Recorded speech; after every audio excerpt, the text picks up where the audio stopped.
Welcome to our channel. Today we how to log into Disavow Tool for SEO spam handling step by step clearly.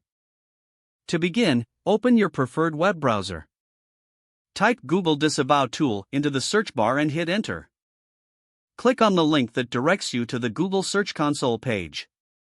Once on the Google Search Console page, locate the Start Now button. If you are not already signed in, enter your Google account email address. Click Next after entering your email. Input your password and click Next again. After signing in, you will see a list of properties linked to your Google account. Select the website for which you want to use the Disavow tool. If you do not see your website listed, you may need to add it as a new property. Once you have selected your website, navigate to the Security and Manual Actions section in the left-hand menu.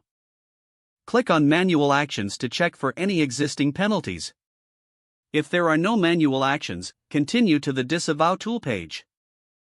To access the Disavow Tool, search for Disavow links in the Help section. You will find a link to the Disavow Tool in the Google Search Console Help documents. Click on the provided link for the Disavow Tool. On the Disavow Tool page, click on the button that reads Disavow Links. You will be prompted to upload a text file containing links to disavow. Prepare your disavow file by listing URLs or domains you wish to disavow. Make sure that the file is in plain text format, with one URL or domain per line. Once prepared, return to the Disavow Tool page and click Choose File. Select the text file you created and click Open. After the file uploads, review the contents to ensure accuracy.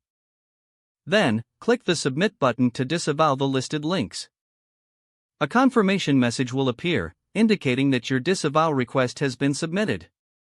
You can always return to the Disavow Tool to update your file in the future. Remember to monitor your website's performance regularly after submitting your disavow file. Logging out of Google Search Console completes your session. Don't forget to like this video and subscribe to our channel for more step-by-step tech guides.